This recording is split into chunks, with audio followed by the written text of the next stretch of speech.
আল্লাহ ছাড়া এই পৃথিবীতে এবং পরকালে আমাদের আপন বলে কেউ নাই। বাকি সবাই সবার স্বার্থের জন্য আছে। মানুষ মানুষের অবস্থানকেই মূল্যায়ন করে। আমরা মারা গেলে পরে 40 দিন তারা আমাদেরকে মনে রাখবে কিনা সন্দেহ আছে। বিশ্বাস করছেন না? এই যে আমাদের অনেক আত্মীয় স্বজন মারা গেছে না, বছরে একটা বারো কি কবরস্থানে কেউ গিয়েছে? হয়তো যায়, মৃত্যুবার্ষিকী ওই দিন যায়, তাই না? দেখেন আমরা কিন্তু আস্তে আস্তে ভুলে গিয়েছি তাদের, আমরা ব্যস্ত হয়ে গেছি। ঠিক একইভাবে তারাও আমাদেরকে ভুলে যাবে।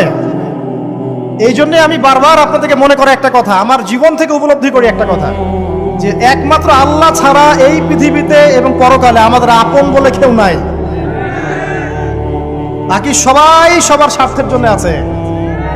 মানুষ মানুষের অবস্থানকেই মূল্যায়ন করে। মানুষ মানুষের অবস্থানকেই মূল্যায়ন করে। আল্লাহ রাব্বুল আলামিন আপনার ভিতরটাকে ভালোবাসেন। দেখেন আপনি যখন নামাজ পড়েন নাই, আল্লাহ পাক কিন্তু আপনাকে ধ্বংস করে দেন নাই। আল্লাহ পরম করুণাময় আপনাকে হেদায়েত দিয়ে নামাজি বানিয়ে দিয়েছেন। জীবনে অনেক পাপ করেছেন, ইনস্ট্যান্ট আল্লাহ পাক শাস্তি দিতে পারতেন, আল্লাহ পাক দেন নাই। আল্লাহ আপনাকে ভালোবাসেন, আল্লাহ আমাকে ভালোবাসেন। আল্লাহ পাকের এই ভালোবাসার ঋণটা শোধ করার জন্য হলেও নামাজি হয়ে যান, আল্লাহর পথে ফিরে আসেন, দিনের জন্য কিছু করেন, দিনের ফিকির করেন, পড়াশোনা করেন। প্রিয় ভাইরা, আল্লাহ পাক তৌফিক দান করুন। দেখুন, এই রিবা থেকে দূরে থাকার জন্য একটা হাদিস যথেষ্ট, যে 4 শ্রেণীর মানুষকে আল্লাহ রাসূল সাল্লাল্লাহু আলাইহি ওয়াসাল্লাম লাআনত করেছেন, অভিশাপ দিয়েছেন। ইনশাআল্লাহ আজকের লেকচার যাদের কানে যাবে, আমরা যদি না খেয়েও মরে যাই, আল্লাহ পাক না খেয়ে মারবেন না ইনশাআল্লাহ। রিজিক আছে, খাবো ইনশাআল্লাহ। কিন্তু হয়তো বা অভাব হবে, টাকা পয়সা একটু কম হতে পারে, অন্যের 10 তলা ফ্ল্যাট হবে, আমার হবে না, ঠিক আছে? অন্যের এত বিঘা বিঘা জমি আমার হয়তো হবে না, কিন্তু ইনশাআল্লাহ তাআলা এই যে দুনিয়ার মুসাফিরের জীবনটা, এটা মুসাফিরের জীবন না? মুসাফিরের জীবনটা কেটেই যাবে ইনশাআল্লাহ। কাটবে না? যে কোনো ভাবে কেটে তো যাবেই ইনশাআল্লাহ। এই যে পরকালের জীবনটা একটা চেতনার শক্তি, জানেন? দুনিয়াতে যত বাধা বিপত্তি আসুক, গাল মন্দ খান, গীবত তহমত খান, কষ্ট হোক, নির্যাতন হোক, একটা বিষয় মনের মধ্যে শান্তি দেয়। কি শান্তি? যে এই দুনিয়ার জীবনটা তো আর চিরস্থায়ী নয়, এটা তো আর সারা জীবন থাকবে না। ইনশাআল্লাহ এই অবস্থা আস্তে আস্তে পরিবর্তন হয়ে যাবে। ফাইন্না মাআল উসরি ইউসরা, পরকালে ইনশাআল্লাহ পাবো। দুনিয়াতে না পেলে কি হয়েছে, পরকালে পাবো ইনশাআল্লাহ। যুবক ভাই, এসব জেনা ছেড়ে দেন, আল্লাহ রাব্বুল আলামিন আপনার জন্য হুর রেখেছেন জান্নাত, ইনশাআল্লাহ পাবেন ইনশাআল্লাহ। এটা ছেড়ে দেন, সুদ ছেড়ে দেন, আল্লাহ পাক আপনার জন্য হাউজে কাউসার রাখছে ইনশাআল্লাহ, ঠিক আছে? অন্যায় পাপ ছেড়ে দেন, আল্লাহ রাব্বুল আলামিন আপনার জন্য জান্নাত রেডি করে রাখছে ইনশাআল্লাহ। এই দুনিয়ার জীবনটা ধোঁকা, একটা ছোট্ট জীবন, পুরা ধোঁকা, কিচ্ছু নাই এর মধ্যে। আমার কথা শোনেন, এই দুনিয়ার জীবনে কিছুই নাই। চারপাশে অনেক কিছু মনে হবে, আপনার বাড়ি আছে, গাড়ি আছে, স্ট্যাটাস আছে, টাকা পয়সা, প্রতিপত্তি সব আছে। আদতে আপনি একা, আদতে আপনাকে একাই কবরে যাওয়া লাগবে, একাই আল্লাহর সাথে হিসেব নিকাশ দিতে হবে। কেউ নাই সাথে, আমাদের সাথে কেউ নাই। কিন্তু আপনি মনে করছেন যে সেলিব্রিটিজম বড়, আমি পলিটিক্যাল নেতা হয়েছি, আমাকে সবাই চেনে, আমি ইকোনমিক সেক্টরে লিড দেই, রাষ্ট্রকে লিড দেই, আমি ধর্মতাত্ত্বিক ক্ষেত্রে লিড দেই, আমাকে দেখলে মানুষ বাহবা দেয়, ইত্যাদি ইত্যাদি। দিন শেষে আমি একা, আপনিও একাই। আমাকেও একাই যেতে হবে, আপনাকেও একাই যেতে হবে। এগুলো সব চারপাশের খালি অন্ধ মোহ, আর কিছু না। এই মোহের মধ্যে ঢুকে পড়বেন না, আল্লাহ পাক তৌফিক এনায়েত করুন। নবী সাল্লাল্লাহু আলাইহি ওয়াসাল্লাম বারবার বলতেন, আল্লাহুম্মা ইন্নী আউযু বিকা মিন ফিতনাতিদ দুনিয়া, বলতেন না? হে আল্লাহ, আমি এই দুনিয়ার ফিতনা থেকে তোমার কাছে আশ্রয় প্রার্থনা করছি। ওয়া ইন্নী আউযু বিকা মিন ফিতনাতিন নিসা, আমি মহিলাদের ফিতনা থেকেও আশ্রয় প্রার্থনা করছি। আরো দোয়া করতেন, আল্লাহুম্মা ইন্নী আউযু বিকা মিন আযাবিল কবর, হে আল্লাহ, আমি কবরের আযাব থেকে আশ্রয় প্রার্থনা করছি। ওয়া আযাবি জাহান্নাম, জাহান্নামের আযাব থেকে আশ্রয় প্রার্থনা করছি। ওয়া মিন ফিতনাতিল মাহইয়া ওয়াল মামাত, জীবন মৃত্যুর ফিতনা থেকে আশ্রয় প্রার্থনা করছি। ওয়া মিন শাররি ফিতনাতিল মাসিহিদ দাজ্জাল, এবং দাজ্জালের ফিতনা থেকে আশ্রয় প্রার্থনা করছি। দাজ্জালে পরে আসবো ইনশাআল্লাহ। দাজ্জাল নিয়ে আলোচনা করলে আবার কিছু মানুষ খারেজি ট্যাগ লাগাই দিতে পারে, ওই জন্য এদিকে আমি এখন যাচ্ছি না। হ্যাঁ, সামনে আসি। তো রিবার বিষয়টা বলছিলাম। আইয়ামে জাহিলিয়াতের যে সেই রিবা এখনকার বিশ্বে আছে কি নাই বলেন? ওই সময় না হয় মক্কায় ছিল, এখন কি সারা বিশ্বব্যাপী নাই? বিশ্বের কোনো কান্ট্রি রিবা মুক্ত না, বিশ্বের কোনো দেশ রিবা থেকে মুক্ত থাকতে পারবে না, এই বিশ্ব পরিচালনা যারা করছে ওদের আন্ডারে থাকলে। কখন হবে বিশ্ব রিবা মুক্ত? একদিন বিশ্ব রিবা মুক্ত হবে ইনশাআল্লাহ। একদিন না একদিন এই বিশ্বটা সুদ মুক্ত হবে ইনশাআল্লাহ তাআলা। তখন জালেম পার পাবে না, মাজলুমের রক্ত শ্রম বৃথা যাবে না ইনশাআল্লাহ। কবে কত বছর পর আমি জানি না, কিন্তু এতটুকু জানি যে মালহামার পরে যখন আল মাহদি আসবেন এবং তারপর যখন মাসিহুদ দাজ্জাল বের হবে এবং ঈসা ইবনে মারইয়ামকে আল্লাহ পাক নামিয়ে দিবেন, তার হাতে যখন দাজ্জাল নিহত হবে এবং জেরুজালেম থেকে যখন পুরো বিশ্ব শাসন করা হবে মুসলিমদের হাতে, তখন রিবা বলে কিচ্ছু থাকবে না পৃথিবীতে। তার আগ পর্যন্ত এই অবস্থা সলভ হবে কিনা আমরা জানি না, হতেও পারে না। ওই সময় যে হবে নিশ্চিত ইনশাআল্লাহ। আসুন, আইয়ামে জাহিলিয়াতের আরেকটা বড় পাপ ছিল যে এক ভাই বলেছেন, সেটা হচ্ছে নারীর অবমাননা। কে বলেছে এই কথাটা? সামনে একজন। হ্যাঁ, আইয়ামে জাহিলিয়াতের অন্যতম একটা সেরা পাপ ছিল কি? নারীর অবমাননা। এটা নিয়ে কি বলতে হবে?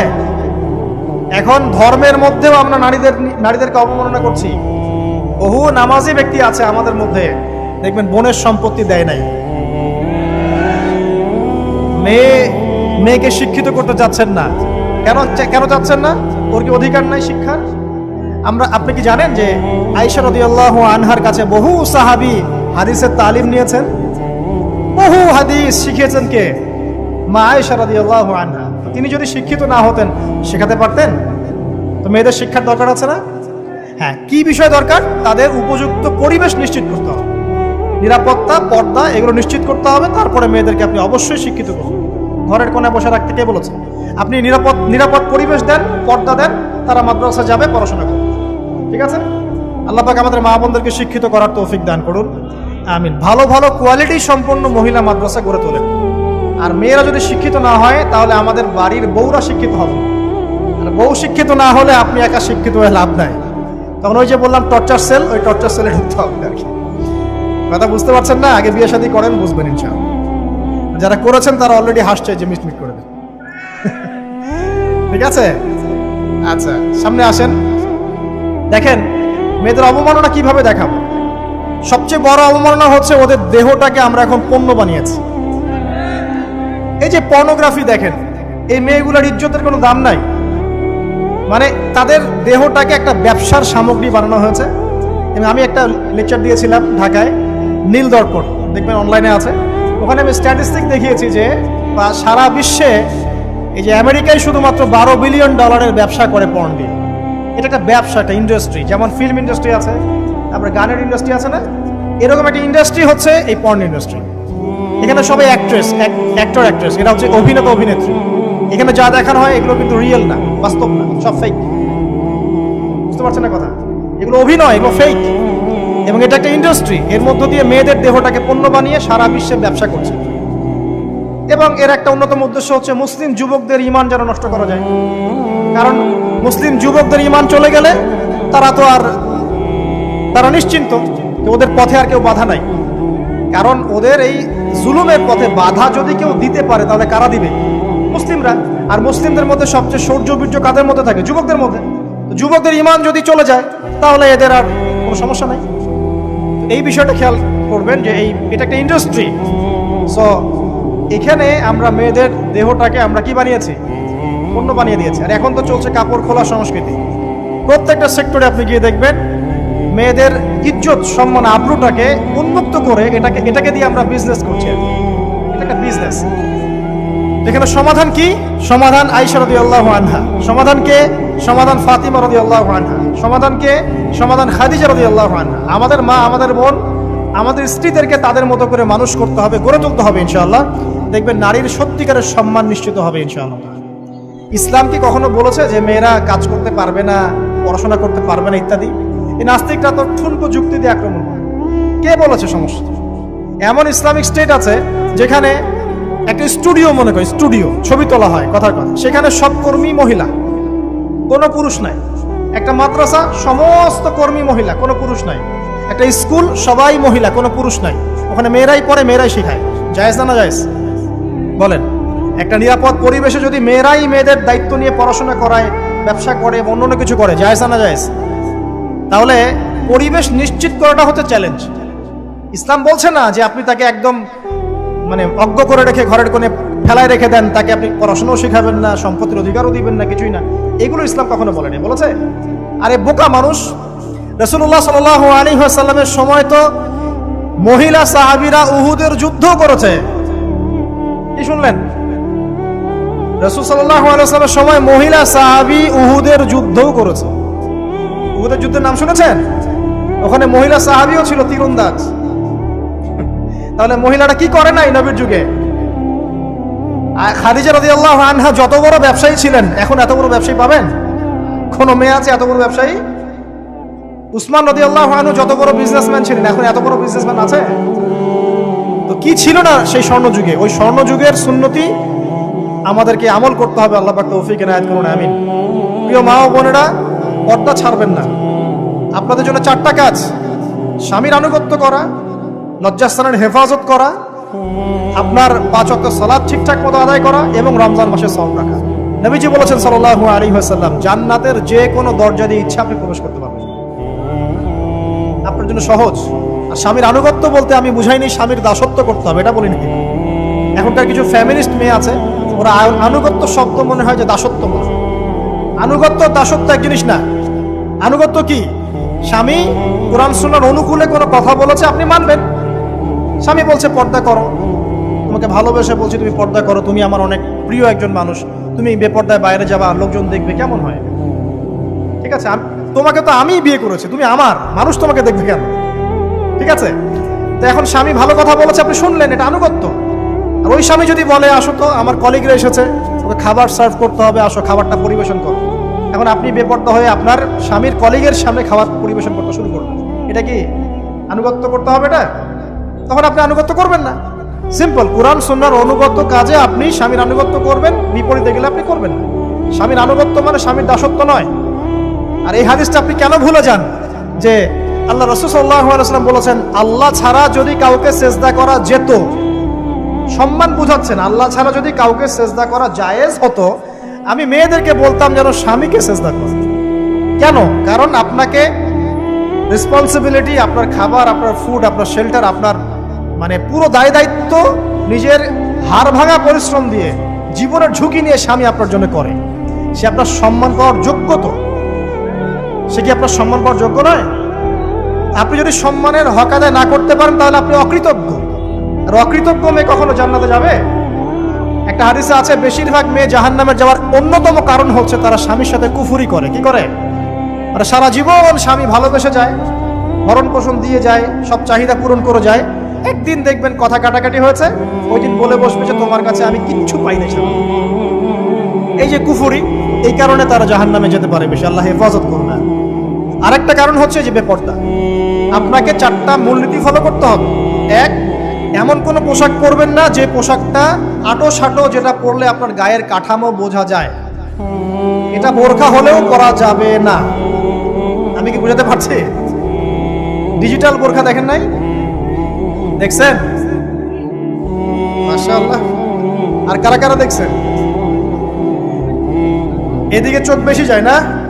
আচ্ছা, এমনি দেখা যায়, চোখ দিতে হয় না, এমনি দেখা যায়। ডিজিটাল বোরখা চলবে না, ডিজিটাল বোরখা চলবে না। আমার মত, এটা আমি মত দিচ্ছি, আমি আল্লাহর রাস্তায় সময় দিয়েছি অনেকদিন, এবং এখানে যে পর্দাটা শেখানো হয় এরকম পর্দা আমি অন্য কোথাও দেখিনি। এত চমৎকার পর্দা শেখানো হয়। কারা কারা সময় লাগিয়েছেন? 3 দিন 7 দিন সময় দিয়েছেন কারা কারা? বেশিরভাগই দেন নাই। সমস্যা নাই, দিতে হবে, আমি বাধ্যতামূলক বলিনি আপনাকে। বলেছি এখানে পর্দা শেখানো হয়, চমৎকার পর্দা শেখানো হয়, যে এখানে চোখটা পর্যন্ত তাদের ঢেকে রাখার তালিম দেওয়া হয়। যাই হোক, যেখানেই শেখেন অ্যাটলিস্ট পর্দাটা শিখলেই হলো। এমন পোশাক হবে না যেই পোশাকটা আটো সাটো, যেটা পরে আপনার গায়ের কাঠামো বোঝা যায়। 2 নম্বরে এমন পোশাক পরা যাবে না যেই পোশাকটা পরলে বাহির থেকে ভিতরের অঙ্গ দেখা যায়। দেখেছেন? দেখেন নাই? দেখছেন হুজুর? আচ্ছা, আপনারা তো সব দেখেন দেখি। তারপরে 3 নাম্বার, এমন পোশাক পরা যাবে না যেটা অমুসলিমদের সাথে সাদৃশ্য আছে। কথা বুঝতে পারছেন?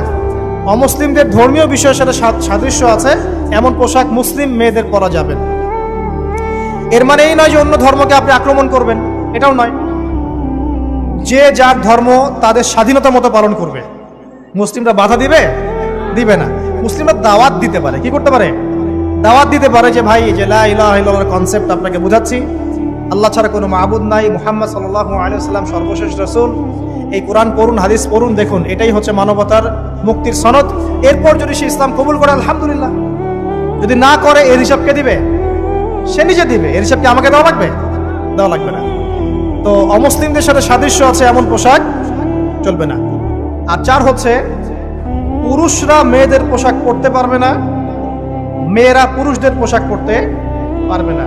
জি, আপনাদেরকেই বলছি, আপনারা জিন্স পরতে পারবেন না, মেয়েদেরকে বলছি, এবং টি শার্ট পরতে পারবেন না।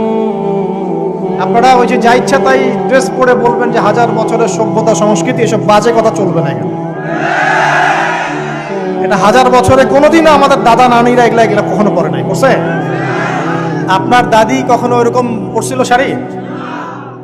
তো যে বললো 1000 বছর থেকে পরে আসতেছে নাকি? সুবহানাল্লাহ। তো এখানে বিষয়টা হচ্ছে পুরুষ মেয়ের পোশাক পরতে পারবে না, মেয়ে পুরুষের পোশাক পরতে পারবে না। আমি খুব সংক্ষিপ্ত করে আপনাকে কোরআন সুন্নাহ থেকে 4টা মূলনীতি বলে দিলাম। এই 4টা মূলনীতি কোরআনেও আছে, হাদিসেও আছে। আসেন, এই যে নারীর অবমাননা, এই বিষয়টা আইয়ামে জাহিলিয়াতে যেমন ছিল, এখন দেখবেন আরো বড় পরিসরে এসেছে। আসে নাই? এই যে ফ্যাশন শো, দেহের প্রদর্শনী, বিভিন্ন ফিল্মস দেখবেন, ফিল্ম ইন্ডাস্ট্রিজে দেখবেন, মিউজিকে দেখবেন, পর্নে দেখবেন, মেয়েদের দেহটাকে নিয়ে ব্যবসা করা হচ্ছে। আগে তো না হয় কন্যা সন্তান হলে জীবন্ত পুঁতে ফেলতো নাকি? এখন যদি গর্ভের বাচ্চা মেয়ে জানে, অনেকে আগেই মেরে ফেলে। বুঝেন নাই মনে হয়? অনেকে যদি জানে যে গর্ভে মেয়ে সন্তান আছে, আগেই মেরে ফেলে। এমন অনেক দেশ আছে, আমি নাম বলছি না দেশের সঙ্গত কারণে, যে সে দেশে এরকম মেয়ে সন্তানকে এই যে খালাস করে ফেলার, নষ্ট করে ফেলার, ভ্রূণ নষ্ট করার আলাদা ক্লিনিক আছে, আলাদা হসপিটাল আছে। বলে নাউজুবিল্লাহ। তো আসলে ওই 1450 বছর আগের মানুষটা বেশি বর্বর ছিল না আমরা বেশি বর্বর? এই অধিকারের কথা বলে বলে আমরা মেয়েদের দেহটাকে নিয়ে এখন মস্করা করছি, তামাশা করছি। সবচেয়ে সেরা অধিকার কোথায় পাবে? কোরআনে পাবে, হাদিসে পাবে, ইসলামে পাবে। তার পর্দা নিশ্চিত হবে, দেহ সেফ থাকবে, তার ইজ্জত নিশ্চিত হবে, ইজ্জত সেফ থাকবে, তার সম্মান সেফ থাকবে, তাকে রাজরানীর মতো স্বামী বাসায় রাখবে, কারণ সে হচ্ছে তার কাছে সবচেয়ে মূল্যবান প্রিয় বস্তু। শুধু তাই নয়, সম্পত্তির অধিকার তাকে দিতে হবে। একজন মেয়ে তার ভাইয়ের সম্পত্তি পাবে, তার বাবার সম্পত্তি পাবে, তার স্বামীর সম্পত্তি পাবে, সব দিক থেকে সে সম্পত্তি পাবে। আর একজন ছেলে কিন্তু সব দিক থেকে সম্পত্তি পাবে না। এই বিষয়গুলো যখন এক শ্রেণীর মানুষ বোঝে না, তখন ইসলামের বিরুদ্ধে অহেতুক প্রপাগান্ডা চালানো শুরু করে। সবচেয়ে সেরা সম্মান রক্ষার উদাহরণ দেয়া হয়েছে ইসলামে, কোরআনে এবং হাদিসে। এই কথাটা আপনাদের মা বোনদেরকে বুঝাবেন, তবে নম্রতার সাথে বুঝাবেন, কারণ উচ্চবাচ্য করলে তারা কথা শুনবে। আল্লাহ রাসূল সাল্লাল্লাহু আলাইহি ওয়াসাল্লাম বলেছেন, কিছুটা বাঁকা হাত দিয়ে তাদেরকে তৈরি করা হয়েছে। যদি আপনি শক্ত করে চাপ দিতে যান তাহলে ভেঙে যাবে, আর যদি আপনি ওই অবস্থায় ছেড়ে দেন তাহলে বাঁকাই থেকে যাবে। এখানে আপনাকে হিকমা অবলম্বন করতে হবে। আল্লাহ পাক তৌফিক দান করুন। একটা বিষয় বলছিলাম, ওই যে শিরকের পাপ এখন গ্লোবালাইজেশন হয়েছে না, ওই সুদের পাপ এখন গ্লোবালাইজেশন হয়েছে না। গ্লোবালাইজেশন বোঝেন? মানে বিশ্বায়ন, পুরো বিশ্বে ছড়িয়ে পড়েছে না। আরেকটা হচ্ছে এই যে মেয়েদের অবমাননা, এটা সারা বিশ্বে ছড়িয়ে পড়ে নাই? আচ্ছা, আর দুটা বলবো, এরপর বলে আমি শেষের দিকে যাচ্ছি। আসেন, একটা হচ্ছে মাদক। আইয়ামে জাহিলিয়াতের অন্যতম সেরা পাপ ছিল কি? মাদক। ওই যে বলছেন জাহিলি যুগ, কেন বলছেন জাহিলি যুগ? বিকজ ওইখানে মাদক খেত মানুষ বেশি। এখন বলেন, ওখানে না হয় মক্কায় মাদক খেত মানুষ, এখন সারা বিশ্বে মাদক ছড়িয়ে পড়ে নাই? বেশি না কম? এখন এই যে নতুন নতুন মাদক আসছে, ইয়াবা, আরো নাকি কি কি আসছে নতুন নতুন, আমরা নামও জানি না। এই যে গাঁজার নাম জানি, ফেন্সিডিলের নাম জানি, আর কি কি আছে? হিরোইন বলেন, আর দু একটা, আফিম, আর কি আছে? হ্যাঁ, রেন্ডি, সুবহানাল্লাহ, এই নামও কখনো শুনি নাই আমি। আচ্ছা শোনেন, বিষয়টা হচ্ছে, দেখুন, এই বিষয়টা কি হালাল না হারাম? আচ্ছা, এটাকে যদি আমরা হালাল করে নেই তাহলে কি হবে? কুফরি হবে না শিরক হবে? শিরক কুফর দুটোই হচ্ছে। কিন্তু এখন মক্কার কিছু মানুষ মাদক খেয়েছে, বুঝলাম। আল্লাহ রাব্বুল আলামিন ধাপে ধাপে এখান থেকে বের করেছেন। প্রথমে বলেছেন মদ খেয়ে নামাজের ধার কাছে যেও না। হ্যাঁ, তারপরে বলেছেন এই যে মাদকে কিছুটা উপকার আছে কিন্তু বেশি ক্ষতি। তারপর বলেছেন খেয়ে নামাজের কাছে যেও না। তারপর ধাপে ধাপে শেষের দিকে এসে আল্লাহ পাক বলেছেন যে এটাকে ছেড়ে দাও। সূরা মাইদায় পড়ে দেখেন, এটা শয়তানের কাজ। তখন সাহাবায়ে কেরাম রাদিয়াল্লাহু আনহুম পুরোপুরি মাদক থেকে নিজেদেরকে মুক্ত করলেন। এরপরে কি কখনো তারা মাদক ছুঁয়েও দেখেছেন? বরং মাদকদ্রব্য সেবন করলে 40টা লাঠি বেত্রাঘাত করতে হয় ইসলামিক শাস্তি। কয়টা লাঠি? আর উমর রাদিয়াল্লাহু আনহুর সময়ে 40 লাঠিকে বাড়িয়ে 80 লাঠি করা হয়েছে। কত লাঠি?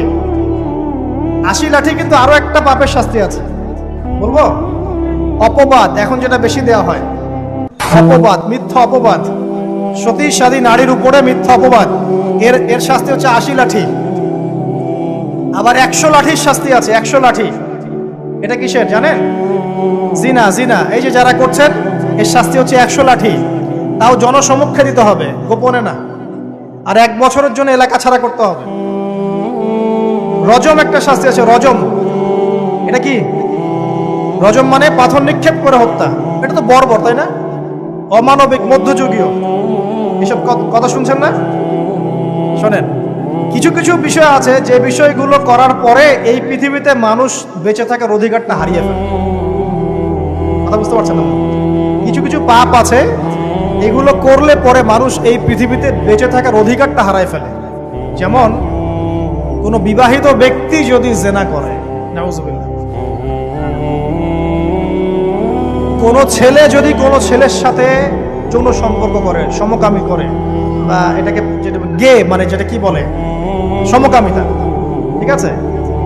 এই কাজ যদি কেউ করে, নোংরা কাজ যদি কেউ করে, কোনো মেয়ে যদি কোনো মেয়ের সাথে এরকম কোনো কাজ করে, একই পাপ। এইসব পাপ করলে পরে এই পৃথিবীতে বেঁচে থাকার অধিকারটা সে হারিয়ে ফেলে। কথা কি বুঝতে পারছেন? আচ্ছা, তখন শাস্তি হচ্ছে আল্লাহ রাব্বুল আলামিন পাথর নিক্ষেপ করে হত্যা করতে বলেছেন। কারণ হচ্ছে সে এত গর্হিত একটা কাজ করেছে যেটা এই শাস্তি পাওয়ার সম্পূর্ণ যোগ্য। এবং কওমে লূত নামে যে কওম ছিল, ওই কওমটাকে আসমানে উঠিয়ে আল্লাহ পাক পাথর বর্ষণ করে এভাবেই শেষ করে দিয়েছে। জর্ডান একটা দেশ আছে না, জর্ডান? জর্ডানের পাশে ডেড সি নামে একটা জায়গা আছে, ডেড সি, মৃত সাগর। ওইখানে সাদুম নামে একটা গোত্র থাকতো। কোন গোত্র? সাদুম। ওই সাদুম গোত্র এরকম সমকামী ছিল। আল্লাহ রাব্বুল আলামিন লূত আলাইহিস সালামকে পাঠিয়েছিলেন, তারা হেদায়েতের বাণী শোনে নাই। আল্লাহ পাক ওদেরকে আসমানে উঠিয়ে পাথর নিক্ষেপ করে উল্টা দিকে দাফন করে দিয়েছে। কিছু কিছু পাপ আল্লাহ পাক সহ্য করেন না, আল্লাহ পাকের আরশ কেঁপে ওঠে। এই পাপগুলো সেরকম পাপ। কথা বুঝতে পারছেন? তো এই যে জিনা, পর্নোগ্রাফি, ব্যভিচার, পরকে, এগুলোর মধ্য দিয়ে আমরা নারীর অবমাননা করছি না? এবং ধর্মের মাধ্যমেও মাঝে মাঝে করছি, যখন আমরা ধর্মের নামে মেয়েদের অধিকার দিচ্ছি না। অনেকেই সম্পত্তির অধিকার দিচ্ছেন না, অনেকে শিক্ষিত করছেন না, অনেকেই আরো যৌতুক নিচ্ছেন না। যৌতুক নিচ্ছেন না অনেকেই। যে বিয়ের সময় যৌতুক নেয়, এটা তো মেয়ের উপর, মেয়ের পিতার উপর টর্চার করা, সম্পূর্ণ হারাম, সম্পূর্ণ হারাম।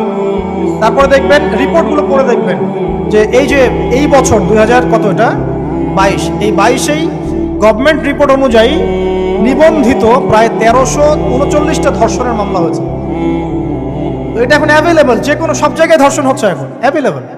মানুষ এটাকে স্বাভাবিক মনে করছে, নর্মাল ধর্ষণ হতেই পারে, মানুষ এখন এমন মনে করছে।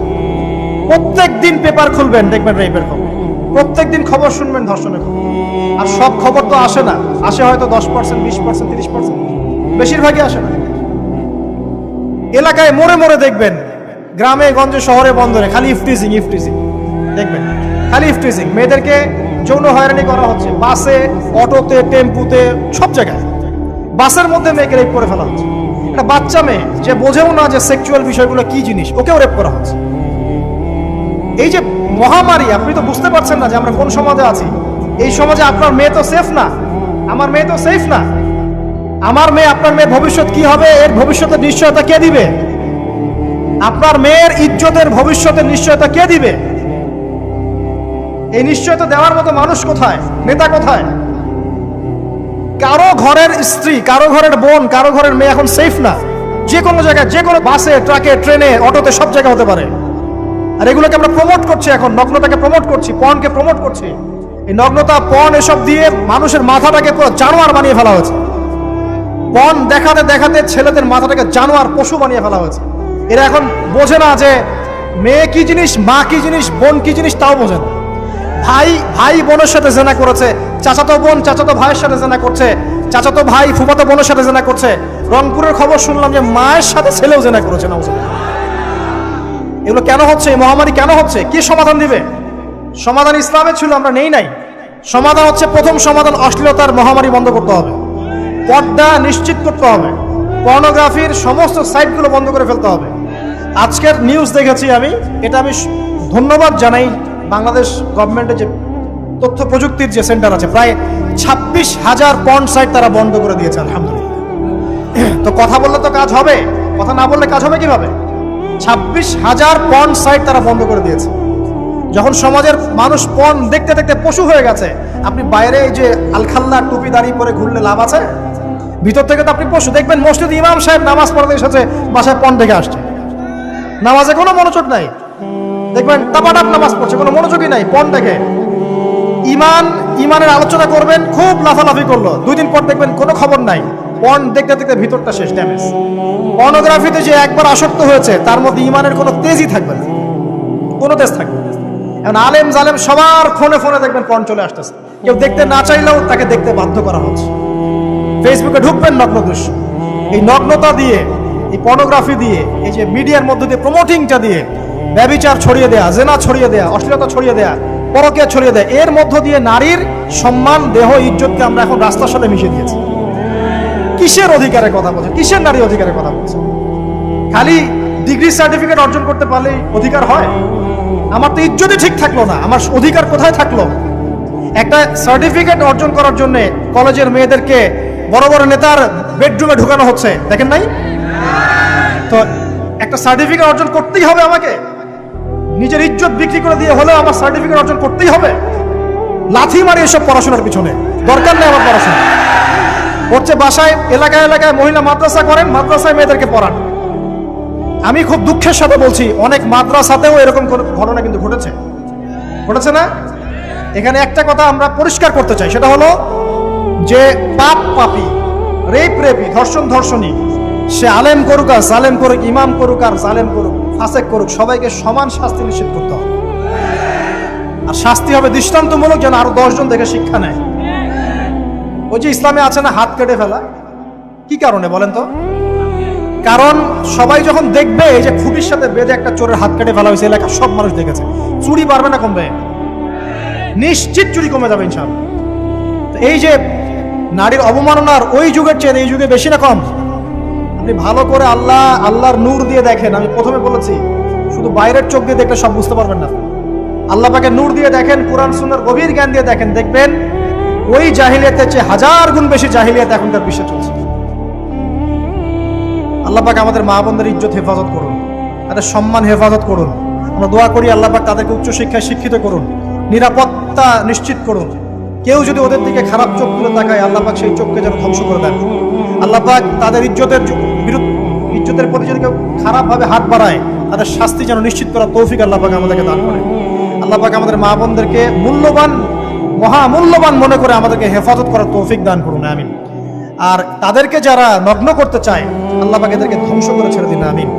আল্লাহ পাক বলেছেন, যারা চায় মুমিন মুসলিমদের সমাজে অশ্লীলতা ছড়িয়ে পড়ুক, দুনিয়া এবং আখিরাত উভয় জাহানে আল্লাহ পাক এদেরকে ধ্বংস করুন। আরেকটা বলে শেষ করি, সেটা হলো, কয়টা বলেছি ভাই জাহিলিয়াত? ইমাম মুহাম্মদ বিন আব্দুল ওয়াহাব রাহিমাহুল্লাহ, তার একটা বইয়ের মধ্যে 1000টা জাহিলিয়াত আছে। আমি 5টা বাছাই করেছি। কয়টা? 5টা। কয়টা বলেছি?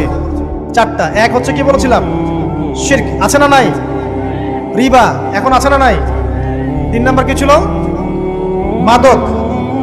আর 4 নাম্বার নারীর অবমাননা। মাদক তো বুঝলেন, এটা তো আমার চেয়ে আপনারা ভালো বুঝেন, মাদক সব জায়গায় আছে। একটা কথা বলি, দেখুন মাদক নিয়ে একটা কথা বলি, শুনুন। আপনাদের কি কখনো গায়ে কখনো ফোড়া হয়েছে? কার কার গায়ে ফোড়া হয়েছে বলে হাত তুলুন। আচ্ছা,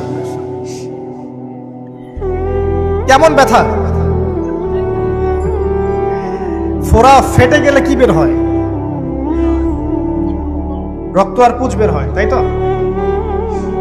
তো নবী সাল্লাল্লাহু আলাইহি ওয়াসাল্লামকে সাহাবীরা পরে জিজ্ঞাসা করলেন, ইয়া রাসূলুল্লাহ, কোন পাপের কারণে তাদেরকে এই শাস্তি দেওয়া হচ্ছে? নবী করিম সাল্লাল্লাহু আলাইহি ওয়াসাল্লাম বললেন, তাদেরকে এই শাস্তি দেওয়া হচ্ছে একটা পাপের কারণে, সেটা হলো মাদক দ্রব্য সেবন করা। আর ওই পানীয়টার নামও নবীজি বলে গেলেন, তার নাম হচ্ছে তিনাতুল খাবাল। কি নাম? তিনাতুল খাবাল। এই তিনাতুল খাবাল মানে জাহান্নামীদের রক্ত এবং পুঁজ। এটা খেতে দেয়া হচ্ছে মাদকদ্রব্য সেবনকারীদের জন্য। আল্লাহ রাসূল সাল্লাল্লাহু আলাইহি ওয়াসাল্লাম বলেছেন, কোনো ব্যক্তি যদি মাদক সেবন করে তার 40 দিনের নামাজ কবুল হবে না। সে যদি আবার তওবা করে ফিরে আসে, আল্লাহ পাক মাফ করে দিবেন ইনশাআল্লাহ।